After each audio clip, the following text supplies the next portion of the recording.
नमस्कार दोस्तों, ब्रह्मोस क्लासेस में आप सभी का दिल खोल कर स्वागत है। देखिए, कल बौद्ध धर्म संबंधित जितने महत्वपूर्ण प्रश्न बने थे वो मैंने आपको कवर करा दिए थे। आज जैन धर्म के बारे में बात करते हैं और जैन धर्म संबंधित जितने महत्वपूर्ण प्रश्न बनेंगे वो मैं आपको कवर कराऊंगा। और लगभग आधा नवंबर निकल चुका है, तो आप अपनी तैयारी करते रहें और तैयारी को मजबूत कर दें। मैंने चैनल पर हिंदी का प्रैक्टिस सेट स्टार्ट करवा दिया है। शाम को 6 बजे चैनल पर वीडियो आएगी हिंदी के प्रैक्टिस सेट की। 20 क्वेश्चन बढ़िया अच्छे लेवल के क्वेश्चन रहेंगे, तो आप कंटिन्यू हिंदी का प्रैक्टिस सेट ज्वाइन करें। और कल या परसों से जीके का भी प्रैक्टिस सेट स्टार्ट हो जाएगा चैनल पर, जो कि जीके का प्रैक्टिस सेट 20 क्वेश्चन रहेंगे, कम से कम समय रहेगा और क्वेश्चन सारे मिक्स रहेंगे। जिस तरीके से पेपर में आते हैं उसी प्रकार से क्वेश्चन रहेंगे। करंट के भी प्रश्न रहेंगे, हिस्ट्री के भी प्रश्न रहेंगे, जियोग्राफी के भी प्रश्न रहेंगे, इकोनॉमिक्स के भी प्रश्न रहेंगे और स्टैटिक जीके के भी उसमें प्रश्न रहेंगे। मतलब एक हिसाब से बिल्कुल प्रैक्टिस सेट बोले तो प्रैक्टिस सेट के ही हिसाब से रहेगा। जैसे क्वेश्चन पेपर में आते हैं उसी प्रकार से आपके क्वेश्चन उसमें मिलेंगे। हिंदी का भी प्रैक्टिस सेट 6 बजे शाम को और जीके का प्रैक्टिस सेट 7 बजे शाम को, दोनों आपको चैनल पर मिलेंगे। चलिए बात करते हैं जैन धर्म के बारे में। अगर आपसे पूछ ले कि जैन धर्म, तो देखिए जैन धर्म की सबसे पहली बात है कि जैन धर्म के पहले जैन तीर्थंकर कौन थे। तो जैन धर्म के पहले जैन तीर्थंकर ऋषभदेव थे। जैन धर्म के पहले जैन तीर्थंकर ऋषभदेव को माना जाता है। किसे माना जाता है? तो ऋषभदेव को माना जाता है। ठीक है। 23वें जैन तीर्थंकर, इनके बीच में और भी जैन तीर्थंकर हुए जिनके बारे में अपन को नहीं पढ़ना। पढ़ने के लिए तो पढ़ सकते, लेकिन अभी उतना ही ज्ञान ले लो, ज्यादा ज्ञान नहीं लो जितने की सिलेक्शन हो जाए। ज्ञान आप बाद में लेते रहना, उतना पढ़ लो जितना कि आपके लिए जरूरी है, जितना पेपर वाला पूछता है। तो पहले जैन तीर्थंकर ऋषभदेव थे। ठीक है, कौन थे? ऋषभदेव थे। 23वें जैन तीर्थंकर की बात करें तो 23वें जैन तीर्थंकर पार्श्वनाथ थे। कौन थे? 23वें जैन तीर्थंकर पार्श्वनाथ थे। और जो कि किसके पुत्र थे? पार्श्वनाथ किसके पुत्र थे? तो काशी के महाराजा अग्रसेन के पुत्र थे। इस बात को भी आप याद रखना। 23वें जैन तीर्थंकर पार्श्वनाथ काशी के महाराजा अग्रसेन के पुत्र थे। चलिए आगे बात करें। अगर तुमसे पूछ ले कि 24वें जैन तीर्थंकर कौन थे? 24वें जैन तीर्थंकर महावीर स्वामी थे। कौन थे? 24वें जैन तीर्थंकर महावीर स्वामी थे।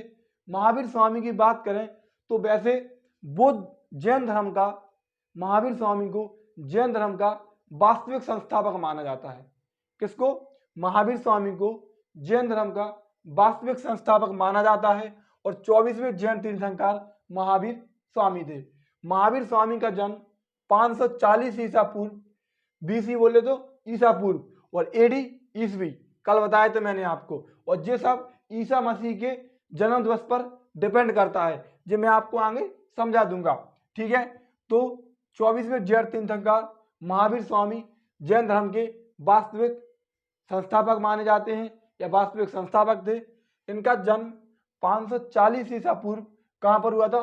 तो कुंडग्राम वैशाली में हुआ था। कहां पर हुआ था? जन्म 540 ईसा पूर्व कुंडग्राम वैशाली में हुआ था। इनकी माता का नाम क्या था? तो इनकी माता का नाम, महावीर स्वामी की माता का नाम त्रिशला था। क्या था? महावीर स्वामी की माता का नाम त्रिशला था। और जो कि किस वंश से संबंधित थी? तो लिच्छवी वंश से संबंधित थी। इस बात को भी आप याद रखना दोस्तों। महावीर स्वामी की माता का नाम क्या था? तो महावीर स्वामी की माता का नाम त्रिशला था। और जो किस वंश से संबंधित थी? तो लिच्छवी वंश से संबंधित थी। पूछ लेता है कि महावीर स्वामी की माता किस वंश से संबंधित थी? तो माता इनकी लिच्छवी वंश से संबंधित थी। और पिता, तो पिता ज्ञात्रक वंश से संबंधित थे। जो कि पिता का नाम क्या था? तो इनके पिता का नाम सिद्धार्थ था। महावीर स्वामी की माता का नाम त्रिशला था और पिता का नाम सिद्धार्थ था। ज्ञात्रक वंश से संबंधित थे। इनकी मृत्यु की बात करें तो महावीर स्वामी की मृत्यु 468 ईसा पूर्व, 468 ईसा पूर्व कहां पर हुई थी? पावापुरी बिहार में हुई थी। महावीर स्वामी की मृत्यु 468 ईसा पूर्व पावापुरी बिहार में हुई थी।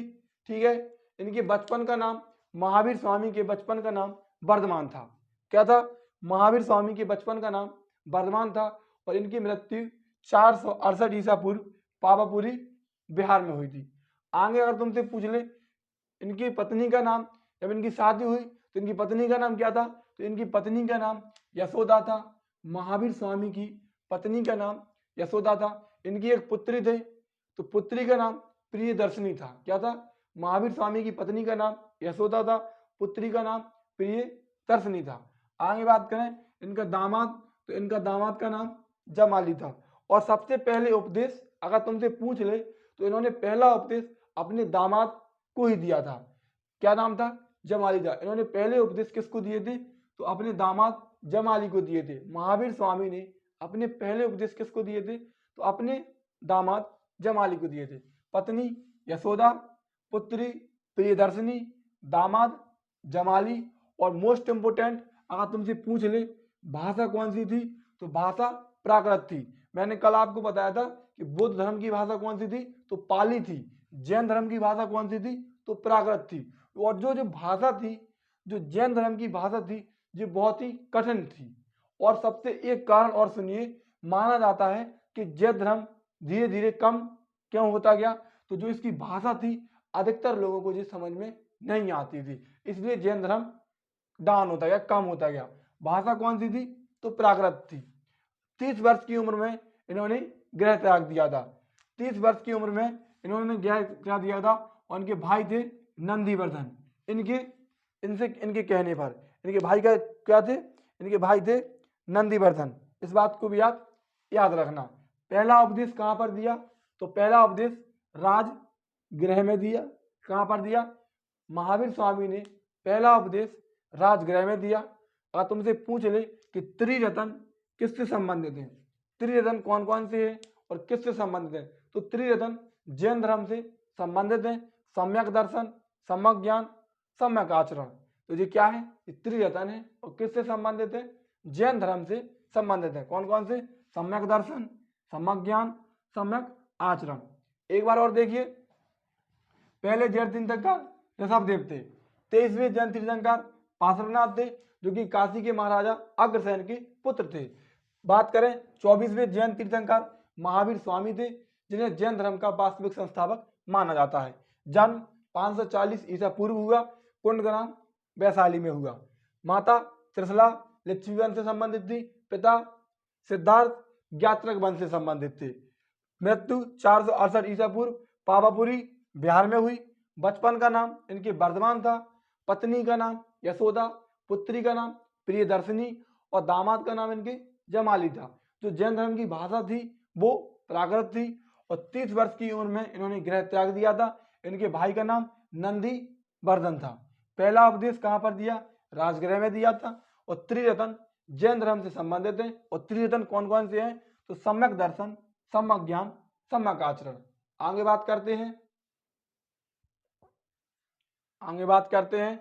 देखिए दोस्त, यहाँ के पूछ रहे तुमसे कि जैन समितियां जिस प्रकार बौद्ध संगति हुई थी, इसी प्रकार जैन समितियां भी हुई थी। और एक चीज आप यहाँ पर और लिख लीजिए, भाषा मैंने आपको वहां लिखा भी दी थी और यहाँ भी लिख लीजिए। जो भाषा थी वो कौन सी थी? प्राकृत थी।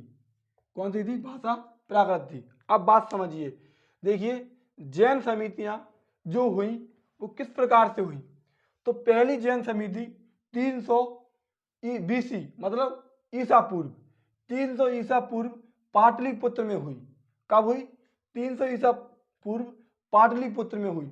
और जो दूसरी जैन समिति हुई वो 512 ईस्वी में हुई, वल्लभी गुजरात में हुई। तो जैन धर्म के दो मुख्य कारण थे। कौन कौन से? एक तो भाषा, जो जैन धर्म की भाषा थी वो बहुत ही टफ थी, टफ लैंग्वेज थी, जो हर किसी को समझ में नहीं आती थी, कम ही लोगों को समझ में आती थी। इसलिए जैन धर्म का एक कम होने का एक जो प्रमुख कारण माना जाता है, एक तो भाषा की जो भाषा थी वो बहुत ही टफ थी, और दूसरी इनके संगति नहीं हुई। देखिए कब कितना समय हो चुका, एक तो 300 BC मतलब ईसा पूर्व, और 512 ईस्वी में। तो लगभग 500-600 साल, 700-800 साल का लगभग बता रहा मैं आपको कि 200-300 तो जी हो गए और 500 जी हो गए। तो 800 साल बाद इनकी वो हुई समिति। पहली कब हुई? 320 में हुई और फिर दूसरी 512 एडी में हुई।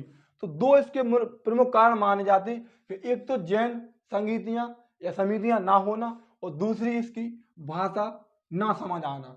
जो भाषा थी वो बहुत ही कठिन थी, ना कि सरल। ठीक है, तो बात करें पहली जैन समिति 320 पाटलिपुत्र में हुई और दूसरी जैन समिति 512 ईस्वी में वल्लभी गुजरात में हुई।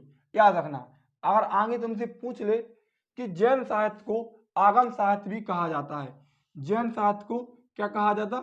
आगम कहा जाता है। डायरेक्ट पूछेगा तुमसे पेपर में कि आगम किसे कहा जाता है, तो जैन साहित्य को आगम भी कहा जाता है। आगे बात करें जैन धर्म, तो बाद में जैन धर्म दो भागों में बट गया। कौन कौन से? श्वेतांबर और दिगंबर। जो श्वेतांबर था जो स्थलबाहु और दिगंबर भद्रबाहु। ठीक है, श्वेतांबर सफेद वस्त्र पहनते थे, तो श्वेतांबर था वो सफेद वस्त्र पहनते थे और उत्तर भारत में हाईलाइटेड था, मतलब प्रचलित था। श्वेतांबर स्थूलभद्र और सफेद वस्त्र पहनते थे और उत्तर भारत में ये प्रचलित था। और जो दिगंबर था जो भद्रबाहु और नगन रहते थे और दक्षिण भारत में ये प्रचलित था। मतलब दिगंबर दक्षिण भारत चले गए थे एक हिसाब से और श्वेतांबर उत्तर भारत में ही प्रचलित था। आगे बात करें, अगर तुमसे पूछ ले, देखिए भाषा को याद रखना, ये बार बार क्वेश्चन बनता है इसलिए मैं आपसे बार बार कह रहा। ठीक है, भाषा कौन सी थी? प्राकृत थी। बौद्ध धर्म की भाषा कौन सी थी? पाली थी। मैं वहां पर भी बता चुका था, यहाँ पर भी आपको बता रहा हूँ। प्रतीक चिन्ह की बात करें कि महावीर स्वामी के जन्म का प्रतीक चिन्ह, जन्म के समय क्या प्रतीक चिन्ह था? तो शेर था। क्या था? शेर था। इसको भी आप याद रखना। और जैन धर्म, अच्छा पॉइंट है, इंपोर्टेंट पॉइंट है एक तरह से, कि जैन धर्म सिंधु घाटी सभ्यता की समकालीन धर्म माना जाता है। कौन से? जो जैन धर्म था वो सिंधु घाटी सभ्यता के समकालीन धर्म माना जाता है। ठीक है दोस्तों, यदि आपको क्लास अच्छी लगी हो तो चैनल को सब्सक्राइब करें और अपने दोस्तों तक शेयर करें। धन्यवाद।